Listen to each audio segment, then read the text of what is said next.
हरी हरे राम राज्य काय रे आमासी हरे राम राज्य काय रे आमासी हरे राम राज्य काय रे आमासी हरे राम राज्य काय रे आमासी हरे राम राज्य काय रे आमासी हरे राम राज्य काय रे आमासी हरे राम राज्य काय रे आमासी हरे राम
झाले राम राज्य काय उणे आम्हाशी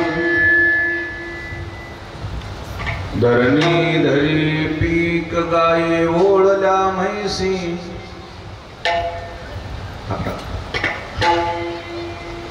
राम वेळोवेळा आम्ही गावोवी दळिता कांडिता जीविता गे बाई स्वप्नी ही दुःख कोणी न देखे डोळा नामाच्या चिंतने भय सुटले कळी काळा राम वेळोवेळा आम्ही गावोवी दळिता कांडिता जीविता गे बाई तुका म्हणे रामे सुख दिधले आपुले तया गर्भवास येणे जाणे खुंटले राम वेळोवेळा आम्ही गावोवी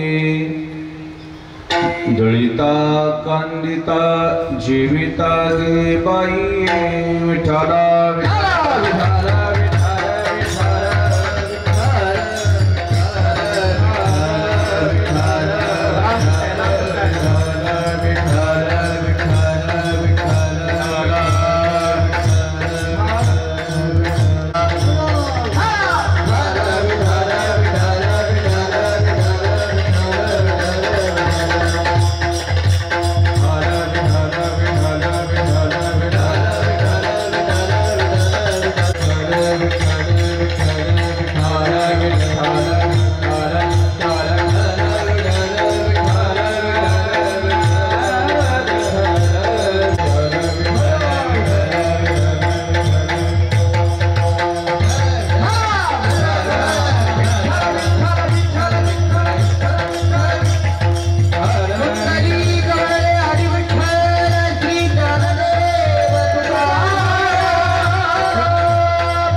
मंगल भवन अमंगल हारी द्रवश दशरथ अजर बिहारी पुनि पुनि कितनी सुनी ओ सुनाई दिल की प्यास बुझत नहीं जाए राम सिया राम जय जय राम राम सिया राम जय जय राम।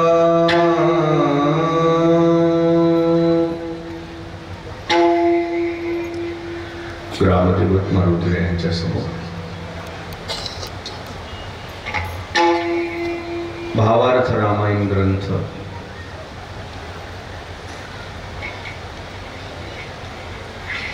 सुवर्ण महोत्सव गेली 50 वर्षापासून ग्रामदैवत मारुतीरायांच्या समोर घातला ना हार, मग महाराजांचा झाला. समस्त ग्रामस्थ मंडळी, पावडेवाडी हे गेली 50 वर्ष झालं रामायण श्रवण करत आहे. किती वर्ष? 50 वर्ष. मोठ्या महाराजांच्या हातची सुरुवात आहे. आज हा सुवर्ण महोत्सव एवढ्या उत्साहामध्ये, श्रद्धेनं, या वर्षीचं जे हे कोणतं कांड आहे का? उत्तरकांड. सुवर्ण महोत्सव असल्या कारणाने, 50 वर्ष पूर्ण झाले असल्या कारणाने भव्य दिव्य प्रभू रामचंद्राची आणि रामायण ग्रंथाची मिरवणूक काढली गावामध्ये. आणि आता कीर्तन व महाप्रसादाचं आयोजन आहे. भव्य दिव्य कार्यक्रमाचं आयोजन आहे आणि महाप्रसादामध्ये पंचपक्वान्न आहे. पुरणपोळीचं जेवण ठेवलेलं आहे. या आजच्या कार्यक्रमाचे यजमान पोलीस पाटलाचा वाडा गोपीनाथ महाराज. अजून काय काय बनवू? हेच का अजून एक काय वाक्य? पोलीस पाटलाचा वाडा म्हणतो.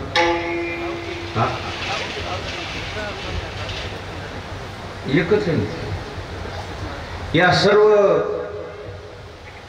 रामभक्तांनी इतकं सुंदर आयोजन केलं. मिरवणूक म्हणलं, मला वाटलं मारुतीरायाला प्रदक्षिणा असेल म्हणून मी आळस केला, नाही तर मी तर 8लाच यायचो. फार गावाला जागोजाग स्वागत केलं, पूजन केलं. या पोलीस पाटलाच्या मंडळानं जसं नियोजन केलं तसं गावानं, प्रत्येक नागरिकांना, प्रत्येक जणांनं त्याचं स्वागत केलं कार्यक्रमाचं.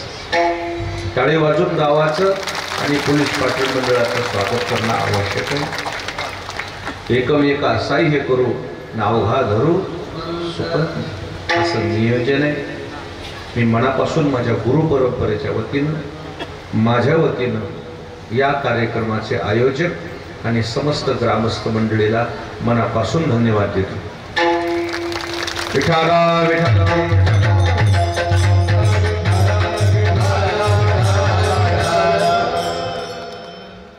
50 वर्षापासून ज्या वाचक सूचकाने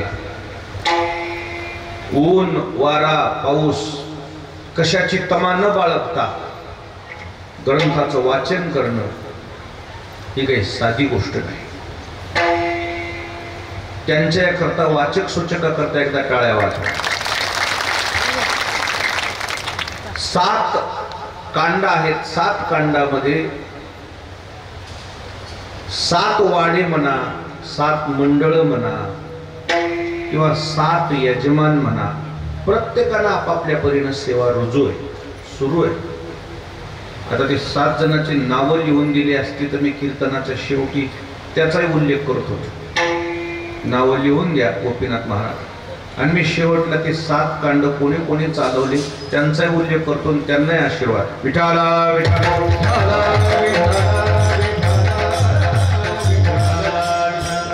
जमलेले सर्व माझे सहकारी, महाराज मंडळी, भजनी मंडळी, पुणेजन मंडळी, श्रोते मंडळी, माता भगिनी, नवयुवक, सर्वांच्या समोर आमच्या परिवारातले ज्येष्ठ कीर्तनकार म्हणजे भाऊसाहेब महाराज पावडेवाडीकर.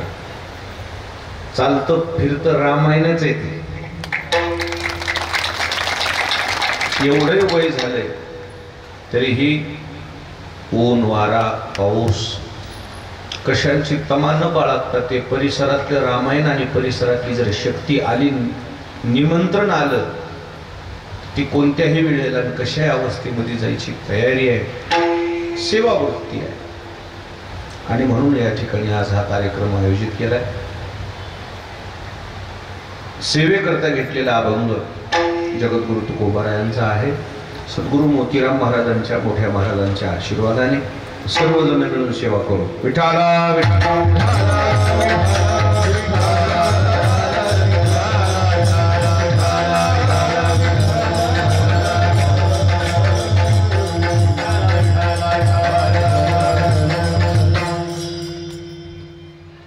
जुन्या काळामध्ये सद्गुरु मोतीराम महाराजांच्या मोठ्या महाराजांच्या काळामध्ये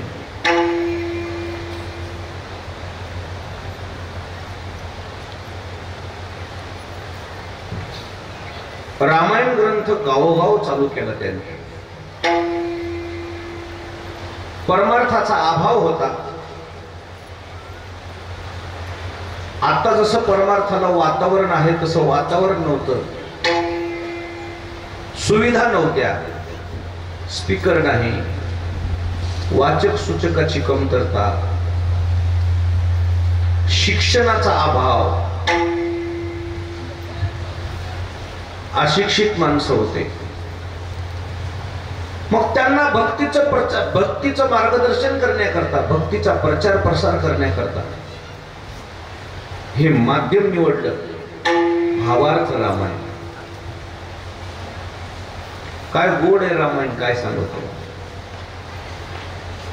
कथा परिसता रामायण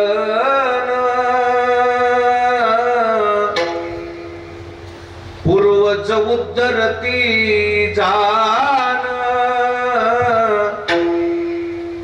पूर्वजाचे नवल कोण उद्धरे जान त्रिजगती.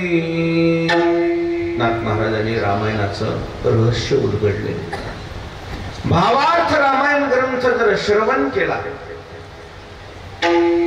पूर्वजाचा सुद्धा उद्धार होतो. पूर्वजाचंच नवल काय उद्धरे जान त्रिजगती. या तिन्ही लोकांमध्ये ज्याने श्रवण केलं त्याचं कल्याण होतं. फार गोड आहे रामायण ग्रंथ. या ग्रंथाचं वैशिष्ट्य असं आहे, राम अवतार व्हायच्या अगोदर ग्रंथ तयार झालेला आहे. या ग्रंथाचं वैशिष्ट्य कसं आहे, अवतार अगोदर की ग्रंथ अगोदर? ग्रंथ अगोदर आणि अवतार नंतर.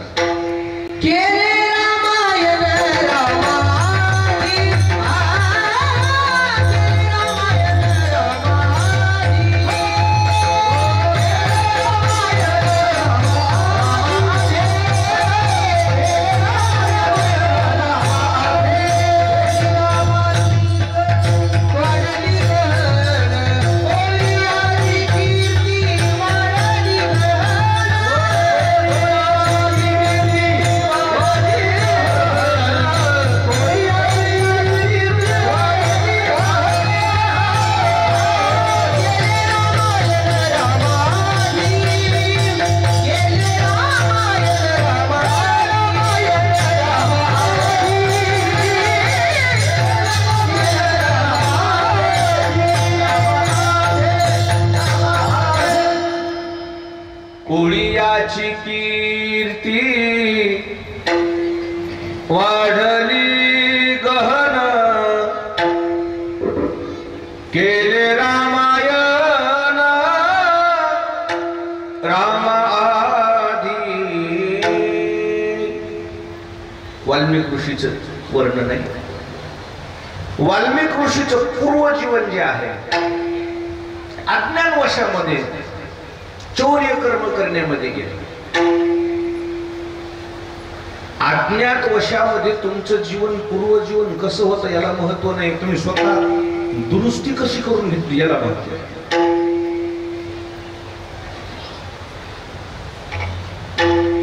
देवर्षी नारदाचा सहवास लाभला आणि देवर्षी नारदाच्या सहवासानं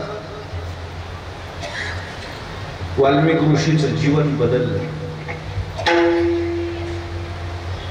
नाहीतर पूर्वजीवन असं होतं, चोऱ्या माऱ्या करायच्या, उदरनिर्वाह करायचा, वाटमाऱ्या करायच्या, माणसं मारायचे, ब्राह्मण मारायचे. ब्राह्मण का मारित होते माहिती का? कारण जुन्या काळामध्ये जे ब्राह्मण होते त्यांच्याजवळ शालिग्राम नावाचा देव असायचा. आणि शालिग्राम जे सध्या आपल्याकडं मार्केटमध्ये आपल्या घरामध्ये उपलब्ध आहे तो वेगळा, आणि जुन्या काळातल्या ब्राह्मणाकडे होता तो वेगळा. काय अंतर आहे दोन्हीमध्ये? पहिल्या काळातला जो शालिग्राम आहे त्याच्यामध्ये जो शालिग्राम जर फोडला तर मध्ये सोनं निघत होत. काय निघायचं? ते एकच तिकडं प्रभू रामचंद्राची जी सासूरवाडी आहे, गंडकी नदी आहे, तिकडं शालिग्राम मिळत होतो. ज्याला पाहिजे असेल त्यानं तिकडे जा, भाव भरपूर झालाय सोन्याचा. पण आता त्या शालिग्राम मध्ये सोनं निघते की नाही हे काही मला माहित, बघा प्रयत्न करू. पण खरं सांगता, सोन्याकरता देव फोडू नका, देवदेव करा, सोनं माग लागेल. सोन्याला काय करा?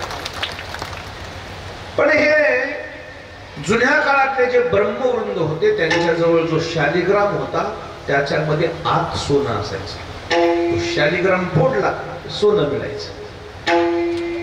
आणि मग ब्राह्मणच मारायचा मुद्दाम वाल्यापुढे. काय सापडते?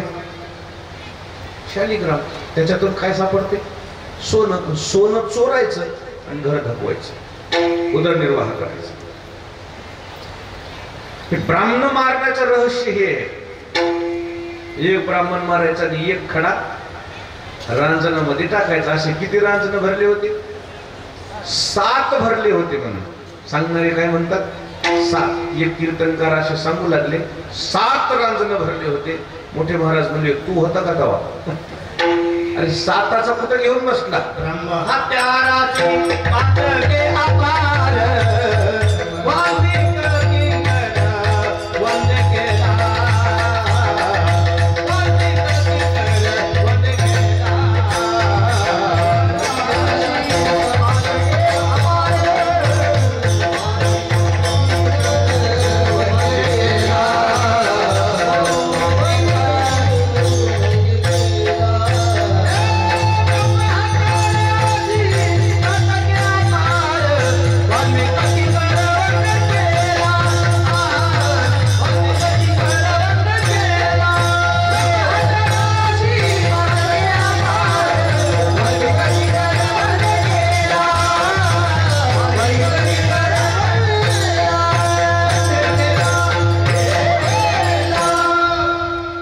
हत्याराशी पातके अपार वाल्मिक किंकर वंदे केला. अपार ब्राह्मण मारले, अपार मोजमाप नाही एवढी ब्राह्मण मारले आणि चोऱ्या केल्या. पण भाग्याचा उदय आणि ते हे जोडी भाग्य उदयाला आलं. काय कोणाचं कधी नशीब उदयाला येईल काय सांगते? पूर्व पुण्य असता गाठी संत भेटी तय होय, भाग्याचा उदय ते हे जोडी संत पाय. माणसाच्या जीवनामध्ये संतांच्या भेटी करता 2 गोष्टीची गरज आहे. एक तर पूर्व पुण्य असेल तर संतांची भेट होऊ शकते, नाही तर तुमचं मागच्या जन्मातलं काहीतरी भाग्य उदयाला यायला पाहिजे. पूर्व पुण्य होतं की नाही माहित नाही, पण भाग्य उदयाला आलं. आणि देवर्षी नारदाचा त्या तिकून त्या दिशेनं दौरा निघाला ना आगमन झालं. नारायणा नारायणा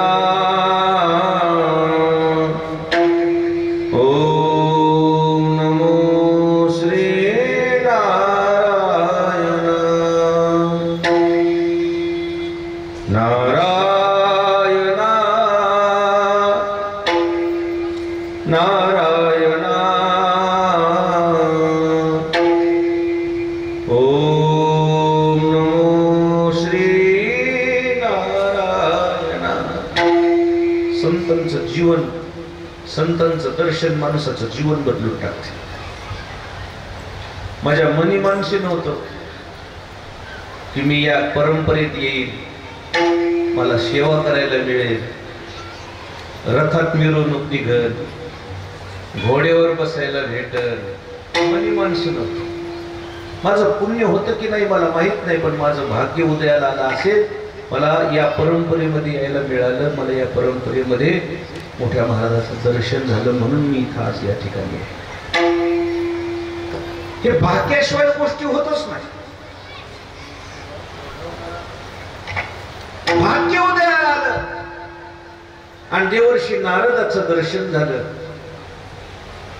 चोरी कर्म करत असताना तीच अवस्था देवर्षी नारदासोबत ज्यावेळेस झाली, देवर्षी नारदानं समजून सांगितलं,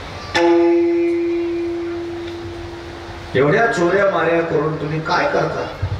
म्हणजे मी परिवाराचं भरण पोषण करतो.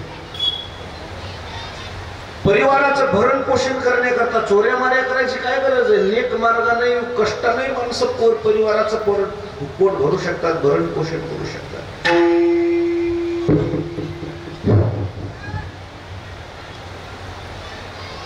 का म्हणून हा अत्याचार करता?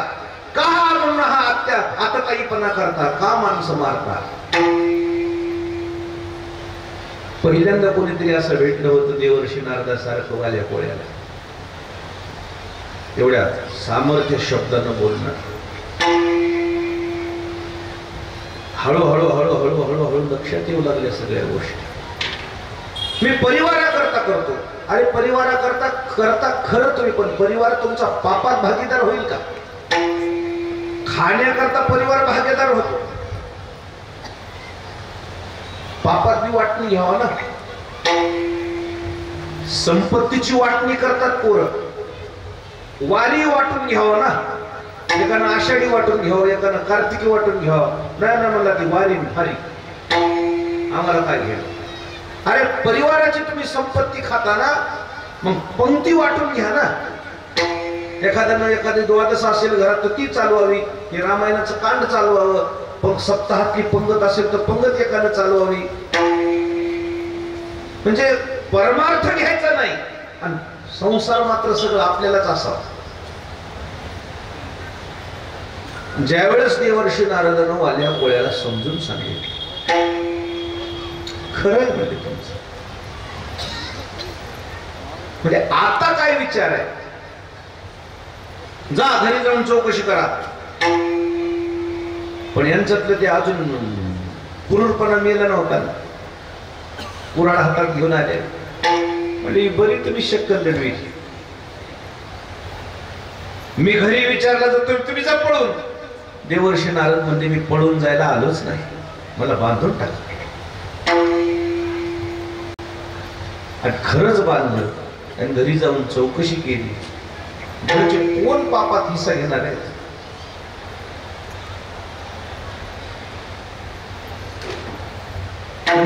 नांदेडला जाऊन आलात ना तुम्ही, केळाचं डझन आणलं ना घरी, तर घरचे माणसं केळाचं डझन दिसल्यावरून हिस्से करतात, किती किती आले ते काय का. 6 माणसं जर घरी असेल तर त्याला किती किती आले? 2-2.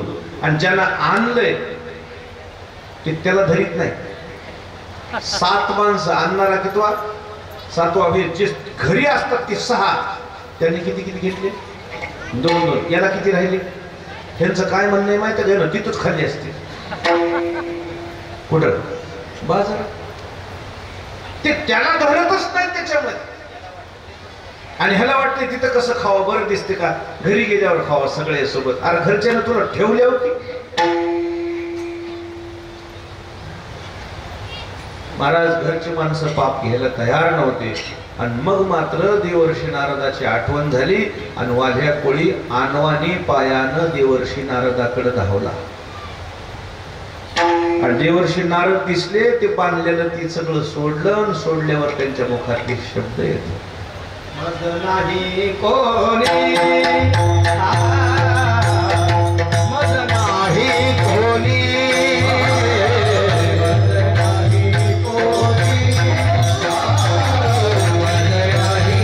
कोणी,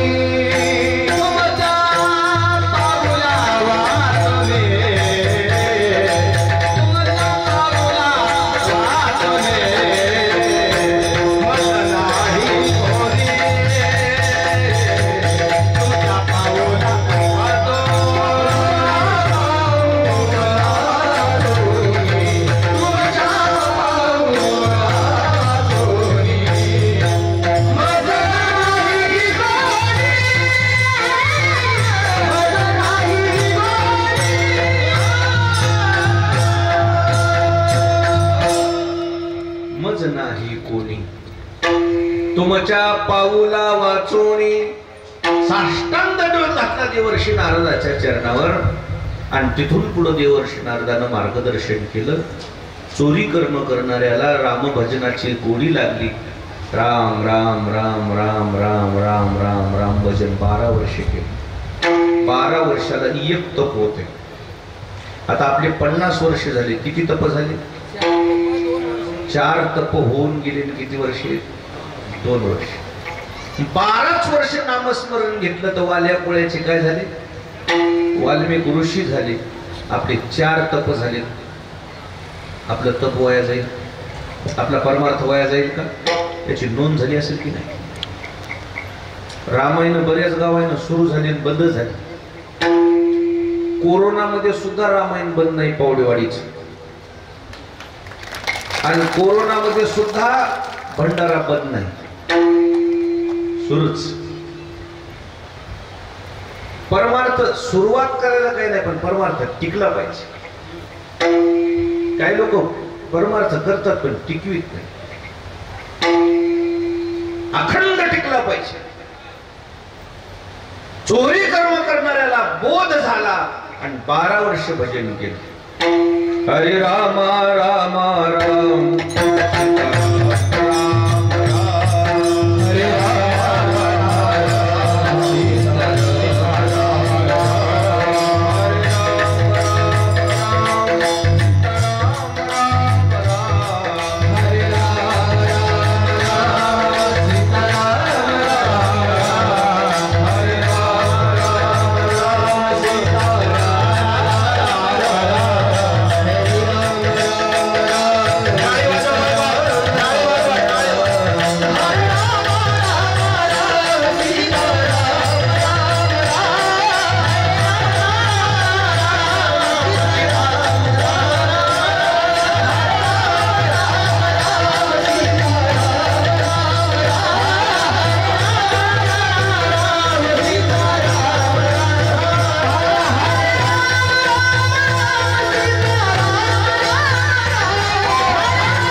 सीताराम राम राम हरे राम राम राम सीताराम राम राम. भजनाला सुरुवात झाली. कोणतंही कार्य हृदयपूर्वक जर केलं ना त्याला फळ मिळते. मनातूनच पाहिजे. आणि खरं समजत होता तुम्हाला, तुटलेलं लोखंड आणि त्याला जर वेल्डिंग मजबूत केली ते दुसरी कोण तुटते पण तिथं तुटत नाही. वेल्डिंग झाली ना दुसरीकडे तुटते पण तिथं तुटत नाही. पण वेल्डिंग मजबूत व्हायला पाहिजे. त्याचे तुटलेले माणसं पुन्हा जर जुटले ना ते पुन्हा तुटत नाही. तुटलेले माणसं एकदा जर जुटले ना पुन्हा तुटतच नाही. घटना घडने के पहले किया जाता है उसे विचार बोलते हैं. घटना घडने के बाद किया जाता है उसे पश्चाताप बोलते. आणि पश्चातापानं माणसाची शुद्धता होत असते. पश्चातापच व्हायला पाहिजे कोणत्याही गोष्टीचं. हे चुकलंच गडे माझं, आता मी ह्या पुन्हा वाटायला जाणार नाही. जातच ते माणसं. हजारो ब्राह्मण मारलेले, पश्चाताप झाला त्या केलेल्या पापाचा. आता मात्र मला याचं प्रायश्चित्त घेतल्याशिवाय पर्याय नाही. आणि म्हणून भजनाला सुरुवात झाली. एखाद्या गोष्टीची जर गोष्ट जर मनानं लागली आणि एखादी गोष्ट जर आपल्या मनाच्या विरोधात झाली आणि तिचं जर वीट आला ना माणूस दुरुस्तच होतो. आणि म्हणून देवर्षी नारदाच्या त्या संस्कारानं भजनाला सुरुवात झाली. असं भजन झालं, असं भजन झालं, दरोडेखोर ऋषीत बदलले. ऋषी काय झाले? ऋषी झाले. महाराज वारुळ चढलं म्हणा अंगावर. काय परमार्थ असेल? काय चढलं?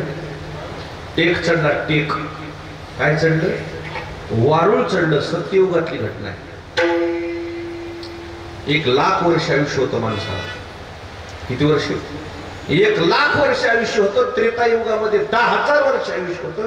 द्वापार युगामध्ये 1,000 वर्ष आयुष्य होतं आणि कलियुगामध्ये 100 वर्ष. त्या 1,00,000 वर्षामध्ये केलेलं तप काय ते काय 4-2 वर्ष केलेलं असेल का? तपेवीन दैवत दिधल्यावीन प्राप्त गुजेवीन हित कोण. काय भजन केलं असेल वाल्मिक ऋषीचं? काय वाल्मिक ऋषीचं भजन असेल? टेक जर चढतंय म्हणल्यावर, वारुळ चढतंय म्हणल्यावर भजन कसं असतं? वारुळ जिथं असते तिथं साप असतात की नाही? यांच्या अंगावर साप खेळत होते. चित्त शुद्ध तरी शत्रू मित्र होती. व्याघ्र ही न खाती सर्पतया. सापानं सावली धरायची वाल्मिक ऋषीला. कोण साप कोण सावली धरायची? सापानं सावली धरायची. पाऊस लागू द्यायचं नाही, ऊन लागू द्यायचं नाही आणि भजन करायचं. काय काय खाऊन काय नाही, फक्त वारा. काय खाऊन? वारा पिऊन भजन करायचं. काय परमार्थ असेल? या गोष्टी ऐकल्या ना कधी कधी मनाला खंत वाटते की आमचं कुणीकडे चाललंय लक्षण, आमचा कुणीकडे परमार्थ चाललाय. काय भजन केलं असेल या ऋषींनी, काय तपश्चर्या केली असेल. लॉकडाऊन मध्ये मी रामायणाचा अभ्यास केला. रामायण मला सांगता येते पण मी सांगत नाही. कारण एकदा जर रामायण सांगायला सुरुवात केली ना मग मला रामायण सांगत. लॉकडाऊन मध्ये त्याचे 1-2-3 महिने अभ्यास केला, आत्मसात केला. सांगितलं मी घरच्या घरी रामायण. घरच्या माणसाला बी असं वाटू नये की फुकटच खाते. मी म्हणलं मी 2 तास रामायण सांगतो तुला, मग जेवायचं घरी. 2 तास रामायण सांगायचं. त्या रामायणामध्ये असं काही असं दिसून आलं की रामायण काढलं की मला वाल्मिक ऋषीची आठवण यायची. एका ओवीमध्ये जे जीव ओतला होता, एवढं मोठं काव्य लिहिण्याकरता तपश्चर्या किती करावी लागेल. तुम्ही जेवढे बसलेले माणसं आहेत ना, तुम्ही घरी गेल्यावर एक कविता लिहून बघा तुमच्याच्यात लिहिणं होती का. एक कविता लिहायला 100 पुस्तक वाचावं लागतं. किती पुस्तक वाचावं लागतं? 100. वाचल्याशिवाय सुचतच नाही. वाचन केल्याशिवाय सुचत नाही. आणि त्याच्याकरता गुरुकृपा पाहिजे. वाल्मिक ऋषीला देवर्षी नारदाची कृपा झाली आणि त्या कृपेनं परमार्थ फलद्रूप झाला. परमार्थ फलद्रूप होण्याकरता कृपाच पाहिजे. बिना कृपेनं परमार्थ फलद्रूप होत नाही, त्याला फळच येत नाही. अर्धवटच राहतात काही माणसं. दास सद्गुरुचा तुझी जाणे,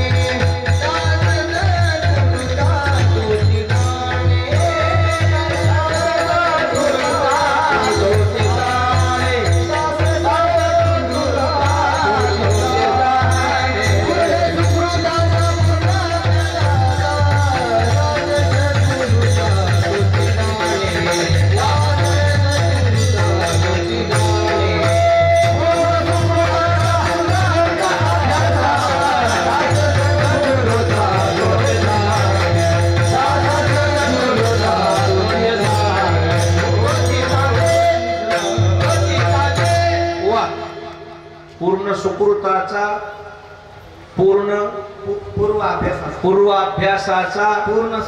पूर्व सुकृताचा दास सद्गुरूचा तोची जाणे. अभ्यासही असावा, पुण्यही असावं आणि गुरुची कृपा असावी. का गोपीनाथ महाराज? अभ्यासही असावा, पूर्व पुण्यही असावं आणि त्याच्या उपरांत पुन्हा काय आवश्यक आहे? गुरुकृपा असावी. त्याला काव्य सुचतंय, नाही तर सुचत नाही. काही लिहिलेत की मग आता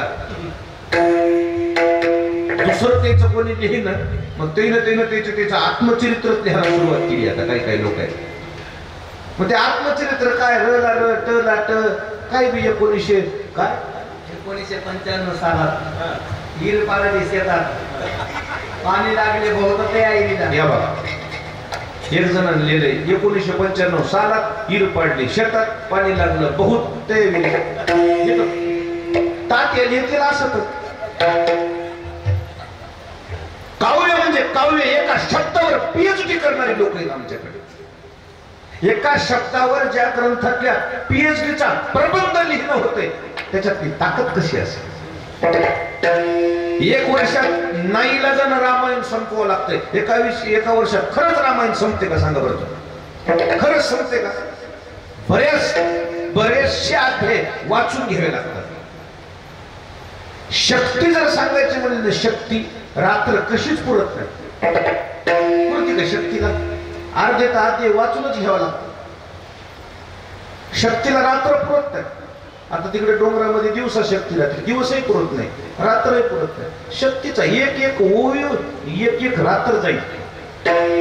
ग्रंथातलं जे काही दडलेलं सामर्थ्य हे कृपेच आहे आणि मग आतून निघालेला उमाळा आहे परमार्थाचा अध्यात्माचा. देवर्षी नारदाच्या कृपेनं वाल्मिक ऋषीला तेवढं ते तपश्चर्याला फळ आलं आणि पुन्हा 12 वर्षानं नारदाचे नारायण श्रीमन्नारायण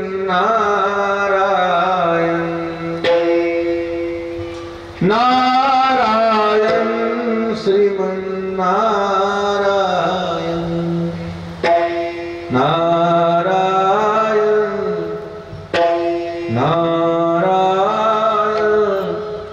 श्रीमन्नारायण नारायण नारायण. मी 12 वर्षापूर्वी एक जण इथं भेटलो होतो. त्यावेळी हे जंगल ओसाड पडलेलं होतं. पक्षी नाही जनावर नाही पाण्याचा थेंब नाही झाडं वाळून गेलेली. आज नंदनवन फुललंय पण मी ज्याला भेटलो होतो तो कुठे. आणि मग देवर्षी नारद शोध घेत आले तर वारुळ चढलेलं होतं टेक चढलेला आणि आतून आवाज येऊ लागला. रामचंद्र प्रभूंचं भजन रघुपती राघव राजा राम पतित पावन सीताराम. दरोडेखोराचं रूपांतर ऋषीत झालं. आवाज ज्या वारुळातून आला ते वारुळ देवर्षी नारदानं स्वतःच्या हातानं सारलं बाजूला आणि गुरु शिष्याची भेट झाली. काय आनंद असेल आठवत. आता त्या रथामध्ये वाल्मिक ऋषी केले होते. नुसतं वाल्मिक ऋषीचं पार्ट केलं होतं तर आपल्या हृदयामध्ये सगळ्या गोष्टी आठवू लागल्या की वाल्मिक ऋषी कसे असते. तो परमार्थ एवढ्या उच्च कोटीचा झाला आणि देवर्षी नारदाच्या दर्शनाने देवर्षी नारदाच्या कृपेनं काव्य लिखाण झालं. ते रामचंद्र प्रभूचं चरित्र राम अवतार व्हायच्या अगोदर लिखाण झाले. जगातलं आद्य काव्य आहे प्रभू रामचंद्राचं चरित्र. राम सगळ्या भाषेमध्ये रामायण सगळ्या भाषेत. प्रभू रामचंद्राचं सामर्थ्य काय. त्या नव्या पिढीला जर ऐकायचं असेल आमच्यावर विश्वास असेल तुमचा तर चांगलीच गोष्ट आहे. पण आमच्यावर जर विश्वास नसेल तर जेवढे बसलेले हे नव्या पिढीचे लेकर आहेत ते फक्त एकदा राम सेतू नावाचा पिक्चर बघा. नवीन पिक्चर आला का नाही रिलीज झालाय की नाही मला माहित नाही. पण ज्याला देवावर भावना बसायची असेल प्रभू रामचंद्र त्याला जाणून घ्यायचे असेल आमचे ग्रंथ वाचता आले तर वाचतात नाही वाचता आले तर आम्ही तुम्ही तुमच्या भाषेत तुम्हाला सांगतो फक्त एकदा राम सेतू नावाचा पिक्चर बघा. कोणचा पिक्चर. राम सेतू नावाचा पिक्चर बघा. तुम्हाला काय कळेल की आपल्या मालकाची काय ताकद होती आपल्या रामचंद्र प्रभूचं काय सामर्थ्य होतं. विज्ञानानं मान्य केलं सायंटिस्टनं मान्य केलं प्रभू रामचंद्राचं येणं प्रभू रामचंद्राचा सेतू प्रभू रामचंद्राचं सामर्थ्य. इतके प्रभू रामचंद्र महान होते. पण प्रभू रामचंद्राचं चरित्र अवतार व्हायच्या अगोदर देवर्षी नारदाच्या कृपेनं कोणी लिहिलं? केले रामायण रामायण. बरं, लिहिलं जसं लिहिलं तसंच आचरण. बोलिले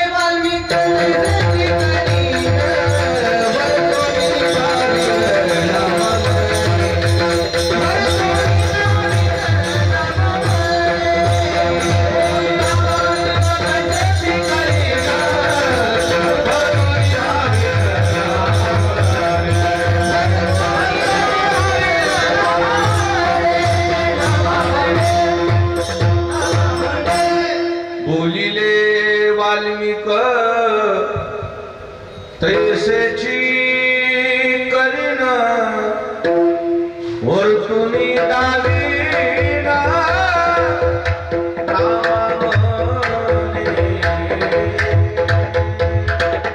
जसे वाल्मिक ऋषी बोलले तसा त्रेतायुगामध्ये प्रभू रामचंद्राचा अवतार झाला. आणि तसेच तसं प्रभू रामचंद्रानं आचरण केलं. जगातलं पहिलं काव्य आहे रामायण, की चरित्र नंतर लिखाण अगोदर. आपलं कसं असतं, नंतर चरित्र आणि अगोदर जन्म, अगोदर अवतार. प्रभू रामचंद्राचा अवतार नंतर आणि अगोदर चरित्र लिहिलं गेलं. असं हे प्रभू रामचंद्राचं आचरण पाहता, प्रभू रामचंद्राची ती स्थिती पाहता जगद्गुरु तुकोबारायानं त्या प्रभू रामचंद्राचं आचरण पाहून समस्त या सृष्टीनं देवाकडे पाहून आचरण करायचं ठरवलं. आणि त्या पद्धतीनं सृष्टीनं परमार्थ केला. अयोध्येतल्या लोकांनी परमार्थ केला आणि त्या परमार्थाचं फळ गावामध्ये सुख प्राप्त झालं. आणि म्हणून त्या प्रभू रामचंद्राचं येणं आणि त्या प्रभू रामचंद्राचं प्रशासन पाहता जगद्गुरु तुकोबारायानं प्रभू रामचंद्राच्या त्या परमार्थाचा, त्या सामर्थ्याचा वेध घेतला. अभंगाच्या पहिल्याच्या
धरणी धरी पीक गायी ओळल्या मैसी. प्रभू रामचंद्र अवताराला आले आणि प्रभू रामचंद्राच्या नंतर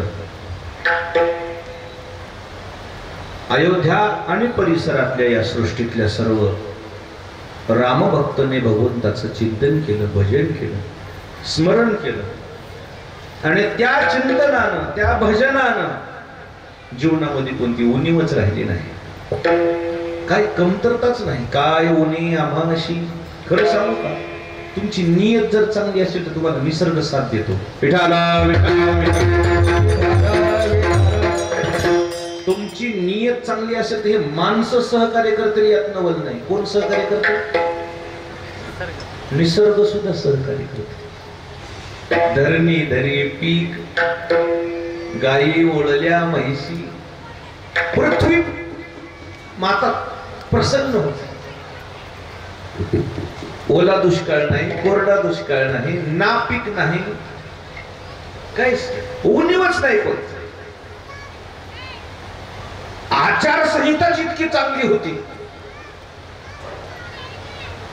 प्रभू रामचंद्राच्या काळामध्ये घराला कुलप लावायची गरजच नव्हती, चोरच नव्हते. तर अरे उणीवच नव्हती ना, विचार शुद्धी होती. आणि विचार शुद्धी असल्यामुळे प्रत्येक जण असा समोरच्याचा विचार करायचा की त्याचं चांगलं व्हावं आणि मग माझं चांगलं व्हावं. आता कसं आहे, आपलं चांगलं व्हावं, कोणी का मरण तिकडे. कसं काय बरकत येईल मला सांग. अभी कहानी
आपुला तो धर्म नाचरता जनी.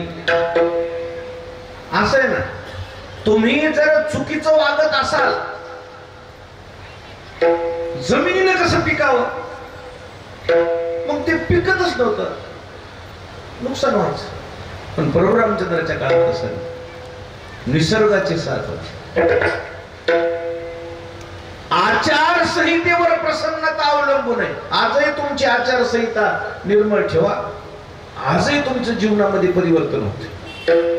तुम्ही कोणाचंच वाईट करू नका, तुमचं वाईटच होत नाही. मनात सुद्धा चिंतन करू नका दुसऱ्याचं वाईट व्हावं म्हणून, तुमचं वाईट होणारच नाही. सत्य परेशान होत आहे मगर पराजित नाही होता, तुमचा विजयच होणार आहे, तुमचा पराजय होणारच. नियत चांगली ठेवायची. हे ट्रकवाले पाठीमागून त्या फालक्यावर लय चांगलं लिहितात बघा, कधी कधी साईड देत नाहीत. आणि मग आता ते काय करावं, तोवर वाचायचं. ते चांगला विचार असते एखाद्या वेळेस, नाही तर नाही. मी हसतो लय. मग हे आमच्यामध्ये कामून हसेल म्हणजे कसं लिहिलंय बघ. किसी की दौलत देखकर हैरान मत होना, भगवान तुम्हें भी देगा परेशान मत हो. लय मस्त लिहिते. सोच करो सोचो, साथ क्या आने वाला है. ट्रक वाले लय मस्त बोध करतात. तर मी कसं म्हणू गोपीनाथ महाराज, मी चांगलं तेवढं म्हणलं. एक लक्षात घ्या, जैसी करणी वैसी. जसं पेरलं तसं उगवतंय. या हातानं जितकं चांगलं करतंय तेवढं चांगलं करावं, या हातानं कोणाचं वाईट करू नये. नाही जमलं कोणाचं चांगलं होणं तर या ठिकाणी वाईट तरी करू नये या हाताने. अशा विचाराचे प्रभू रामचंद्राच्या काळात लोक होते आणि म्हणून तिथं काहीच कमतरता नव्हती. निसर्गाची साथ होती. धरणी धरी पीक, गायी ओळल्या वैशी. जागृत अवस्थेचं दुःख नव्हतंच त्याला. स्वप्नी हे दुःख कोणी न देखील. कशाच्या जीवावर? नामाच्या चिंतने भय सुटले कळे काळा. भजनाच्या जीवावर सुखी होते. सदा नाम घोष करू हरी कथा, तेने सदा चित्ता समाधान. भजन समाधान देते माणसाला. ज्याला पडल्या पडल्या झोप लागते का त्याला श्रीमंत म्हणत असतो मी. त्याला काय म्हणतात? पडल्या पडल्या डोळा लागाव. पडल्या पडल्या काय चिंता करतात? किंवा व्यर्थ चिंता करते. काही काही माणसं इतके टेन्शन मध्ये, टेन्शनच मरून चालले. आणि ज्याच्या चिंतेनं तू मरून चाललास ना, त्याच्यापेक्षा तू जिवंत राहून द्यायचं काहीतरी चांगलं कर की. मरतो कशा? चिंता करायची नाही, चिंतन करायचं. चिंतनाने चिंता निवारण होते असं अयोध्येतल्या लोकांचं आणि प्रभू रामचंद्राच्या काळातल्या लोकांचं नियोजन होतं. आणि म्हणून राम वेळो वेळा मी गौविये दळिता कांडिता जीविता गे बाई, स्त्री असो की पुरुष असो भजनाला प्राधान्य दिलं. आणि भजनाला प्राधान्य दिल्यामुळं जगद्गुरु तुकोबारायचं म्हणणं आलं, प्रभू रामचंद्रांना आपलं सुख समाजाला दिलं.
तया गर्भवास येणे जाणे खुंटले, ज्याचा परमार्थ पक्का आहे निक्का, त्याच्या जीवनामध्ये प्रभू रामचंद्र आपलं सुख त्याच्या नावानं करतात. त्याला गर्भवास सुद्धा त्याला या जरा चुकतात. इतकं सामर्थ्य भजनामध्ये आहे, नामस्मरणामध्ये आहे. आणि तेच नामस्मरण आपल्याला तारणार आहे. आणि त्याच नामस्मरणानं अयोध्या अर्थातच रामराज्यातले लोक उतरले, सुखी जगले. आपणही त्या प्रभू रामचंद्राचं भजन करू, भगवंताचं भजन करून सुखी हो. विठोबार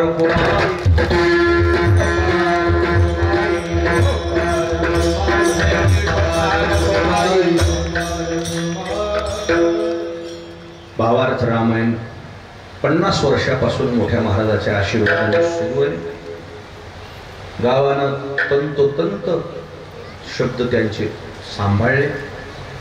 7 कांड आणि 8वी लक्ष्मण शक्ती आणि 9वी रावणाची 13वी असे 9 कार्यक्रम ऐतिहासिक आपल्या पावडेवाडीमध्ये नगरीमध्ये संपन्न होतात.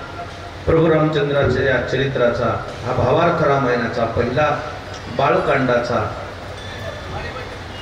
जो यजमान महाप्रसादाचा यजमानाचा मान आहे. माळी मंडळी गावातली अयोध्याकांड लक्ष्मणरावजी तात्यारावजीचा वाडा, आरण्यकांड लईजाई बाबारावजी यांचा वाडा, किष्किंधाकांड हनुमंतरावांचा वाडा, सुंदरकांड भवाळ मंडळी सरपंचाचा वाडा, युद्धकांड पाटलाचा वाडा, उत्तरकांड लक्ष्मण शक्ती भाऊसाहेब महाराजाचा वाडा, गोपीनाथ महाराजाचा वाडा, रावणाची 13वी गावातले सगळे पाहुणे मंडळी, गावातले सगळे पाहुणे मंडळी 12 बलुतेदार, धनगर समाज, सुतार समाज, कुंभार समाज, इतर आता हे 2-3 म्हणून मुख्य नाव घेतले असे सगळेच आले त्याच्यामध्ये. म्हणजे रावणाची 13वी होणारं गाव एकमेव महाराष्ट्रातली पावडेवाडी. रावणाची 13वी कशामुळे केली? रावणामुळे राम जगाला कळाले. रावणच नसतं तर राम काय कळले असते. म्हणजे 13वी करून त्याला वाटत लावलं, जाय बाबा तू बी सुखानं खाय, आमचे राम इतके मोठ्या मनाचे होते. अशा विचारानं या विचारानं आमची ही पावडेवाडी नगरी वाटचाल करत आहे. सुजलाम सुफलाम गाव आहे, सुखी गाव आहे. असंच गाव सुखी राहावं, आपापसामध्ये स्नेह राहावं, प्रेम राहावं अशी अपेक्षा करतो. आणि आजच्या या महाप्रसादाची यजमान पोलीस पाटलाचा वाडा. पाटलाचा वाडा म्हणलं तरी एकच झाले, एकच झाले. सुंदर नियोजन केले. पुरणपोळ्या आपल्याला सर्वांना विनंती आहे, महाप्रसाद घेतल्याशिवाय कोणी जायचं नाही. आणि लगेच आरती होईल, आरती झाली की महाप्रसाद होईल. आता महाप्रसादाला पाहुणे मंडळी आधी बसते, महिला मंडळी आधी बसते, दोन्ही बसतात, जागा आहे. पाहुणे मंडळी आधी, गावातले तेवढे नंतर बसवा. महिला मंडळी आणि पाहुणे मंडळी पहिली पंगत बसवा, नंतर गावकरी मंडळी, नवयुवक मंडळी. मनापासून आपल्याला धन्यवाद देतो. आणि असंच या गावामध्ये हे रामायण 50 वर्षे जसं चालले तसे पुन्हा 100 वर्षापर्यंत जावं. पण 100 वर्षाला मी नाही, पण त्या शताब्दीला आपण थोडेच राहणार आहे. पण शताब्दी आपल्या गैरहजेरीमध्ये बी अशीच व्हावं जशी आता मिरवणूक. हा आता एक अमृत महोत्सव म्हणून जे आहे 75 वर्षाला, कदाचित त्याला बी मी राहतो का नाही मला माहित नाही, ते काय आपल्या हातचं नाही. पण अमृत महोत्सव बी प्रकाशराव तुम्ही राहा, हरिभाऊ बी राहा, दोघ जण माझ्याकडे आले, कसंही करावं म्हणले, इतकी वर्ष आम्ही तुम्हाला संध्याकाळी म्हणलं संध्याकाळीच कीर्तन केलं, आम्हाला सकाळचा वेळ द्या. म्हणलं काय हरकत नाही. सोनखेडला बरेच 2-4 जण आले, आता बाकीचे नाव काही माझ्या लक्षात येईल, गडबडीत होतो मी. बीजेच्या दिवशी सकाळी या म्हणले, काय हरकत नाही, आम्हाला एवढा हे 50 वर्ष झाले तेवढा उत्साहामध्ये करू द्या, काय हरकत नाही. म्हणलं तुमची जर ही सगळी तयारी असेल, मला वाटतंय तुम्हाला जसा अपेक्षित वेळ आहे तेवढा वेळ मी दिला का नाही, दिला की नाही, अपेक्षित पेक्षा वेळ दिला का? तर तुम्ही 50 वर्ष काम केले. अरे वारकरी संप्रदायासाठी 50 वर्ष काम करणाऱ्याचं आम्ही नाही पाठ थापटायची का? पाठ थापटायची पण शाबासकी देण्याकरता मी इतका वेळ दिला. तुम्ही बी आमचा एवढा मोठा सोहळा केला, मनापासून धन्यवाद देतो, रजा घेतो. ज्ञानेश्वर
सर्व काळाखंड प्रेम भाग्य स्नान तुका मागे प्रति देश जरी पायी आता उदारतो संताची